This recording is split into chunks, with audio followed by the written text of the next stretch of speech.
Outside the Box Reviews, Predator Week continues. And today we're looking at the NECA Predator Wave 15 Ancient Warrior Predator. If you're playing along at home, yeah, I know, Predator Week got postponed by a couple weeks. But we're picking it back up and taking a look at the second entry here in this wave. And I believe the other two Predators from this wave are actually the ones from the prologue of AVP, or the flashback of AVP, where we see two Predators in ancient times on top of the pyramid fighting off xenomorphs. Or I'm wrong and there's some other random Predators that I don't know the origin to. But either way, let's go ahead and take a closer look at this guy. First up, for our Ancient Warrior, we get two different combi sticks. We get the short one. We have all the detail here in the middle wrap and kind of that bronzy copper look. The sharp edges, very standard for these AVP figures. We also get the extended version, looking nice. Basically the exact same sculpt, but we have these extra silver struts here in between, extending the whole thing out. The collapsed version of the spear will fit right there on Ancient Warrior's back. There's a little C-clip that'll hold it in there. Not super tight, but tight enough that you could pose him around like that. We also get the ceremonial dagger, once again another reused piece. The ornate hilt back here with a little claw at the end, and then the split blade down the middle with the heavy serrated edges and a nice silver. Like all the other ones, this will peg right into his leg sheath for nice easy storage. We also get an extended shuriken, another kind of standard of these AVP figures. Nicely sculpted, nice silver with some more of that coppery brass in the middle there. And then we get a handful of very, very tiny accessories. We get these little bead and claw pieces with a hook at the end, a super tiny little animal skull, also with a little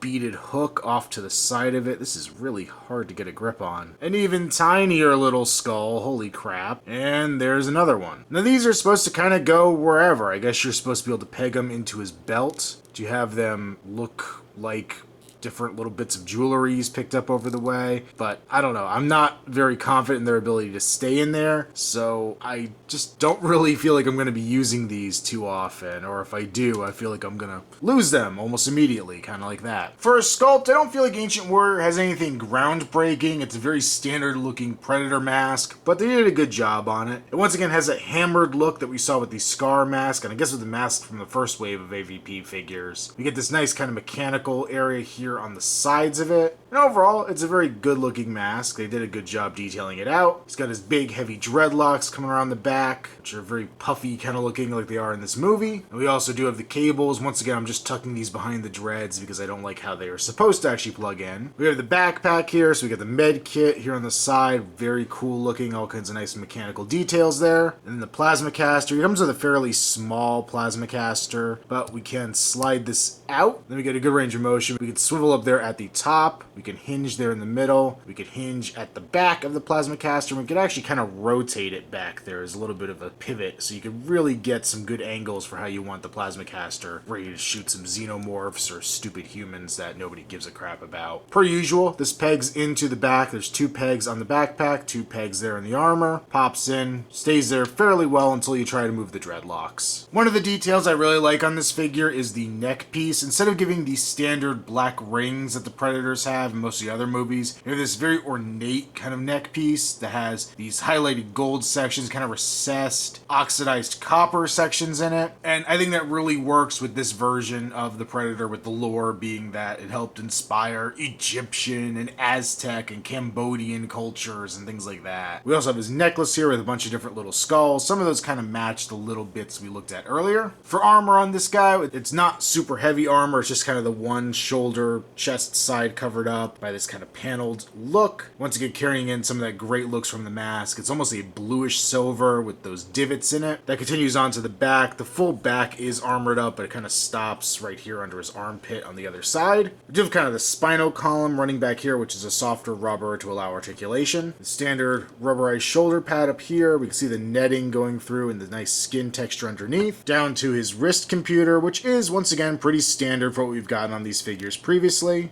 We have the flip flip open computer. I kind of hate that I'm calling this standard because this stuff was mind-blowing when NECA first put it out one wave ago, but from a reviewing standpoint, there's really not much more to say than it matches what we got on the other Predators, and it's still cool. The left hand for this Predator is a nice gripping pose, which will hold the combi stick or the shuriken pretty easily. Over on his right side, we have no shoulder armor, so just a bare arm. Well, it has the netting, of course. And then we have the gauntlet with the kind of medium-sized blades going on here, and then open claw or open hand. The blades are, of course, removable. They just unpeg out. You could swap them in with whatever. So if you have the Scar version that's longer, you could just take that, pop it right in there, and have the fully extended Scar version instead. But we're going to keep this one just with his standard blades for the time being. The coloration of this Predator is pretty much the same as the other ones we've gotten. I mentioned the armor is a little brighter than some of the other ones, but all the skin texture and color is pretty much what we've been getting on the other ones. Down here at the waist, we have his utility belts. We got a folded up shuriken. We got a bunch of different little pouches and things to hold his Predator gear. We have his armored butt flap back here. I like the leather detail here with the stitches. That's really nice. You can also see the loincloth underneath back there. Another shuriken tucked away on the side. He does have a little bit of leg armor just on his right side here, nothing on the left. Then we have the longer crotch armor here in the front. Got our standard AVP shin armor, which looks pretty nice. And then we do get unique feet. These feet don't have the hard taloned sandals. It's just a Predator feet just resting on a bottom. We do have a strap here around the ankle with the little claws coming out, but it actually seems weird. There's nothing going in between his toes or anything. It's just almost like it's adhered to his foot. It's a little odd. But similar detail on the bottom, we do get the NECA copyright info, and we do get peg holes at the bottom of his feet. For articulation, we have a ball joint there at the neck, so he can look up, down, turn his head side to side, as well as pivot. That is, of course, hindered when he has the backpack on, but without it, he has a really good range of motion there. Pin socket shoulders, they'll go forward, back, as well as out to the side, about 90 degrees there. It's swivel at the upper arm. We have a great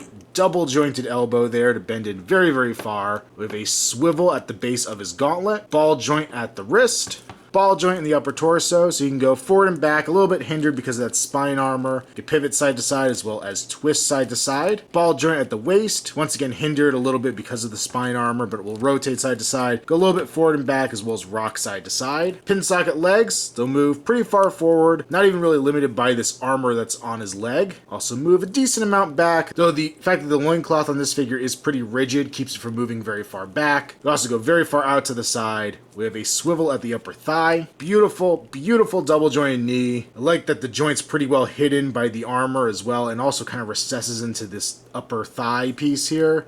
So it really keeps the joint looking fairly seamless, or at least as much as you could on a figure like this. And then finally, we do have a ball joint here at the foot, which gives a pretty darn good range of motion itself. This is, as we often get in these kind of waves, the kind of Predator that you may not need in your collection. He's barely in the movie, assuming I'm even thinking of the right Predator that he is. Yes, I refuse to go watch AVP again just to check if this guy's in it, so sue me. So if you're only collecting the main Predators, or you don't need a big army of these guys, yeah, you could skip him. And honestly, there's not much new going on here. There's not a ton unique. The mask is unique. Some of the paint apps are unique. Little bits and pieces are unique to him. But it's a minor retool of a figure. That doesn't mean it's still not awesome. And as I mentioned earlier, I kind of caught myself saying, yep, the standard this, the standard that, which is way more jaded than I should be feeling with this figure. It's so beautifully sculpted, beautifully crafted, wonderfully articulated. The joints are nice and solid. The paint apps are freaking spot on for a mass-produced action figure for this price point. Holy crap. So if I didn't sound super enthusiastic about this figure during the review itself, maybe I can kind of make up for it here. This figure is great. The problem is it's not any better or worse than any of the other AVP Predators NECA's put out. So it all comes down to character selection, and when it's a character that you don't really give a crap about, it makes it a little harder to enjoy it. But at the end of the day, this figure does get a solid recommendation. As an action figure, not thinking about what it comes from and anything around it, it's so technically great, I can't dislike it. Make sure you follow me on Instagram, username Outside the Box Reviews. Also check me out on Facebook, link below. And until next time, this has been our Outside the Box Reviews, and Predator Week continues next.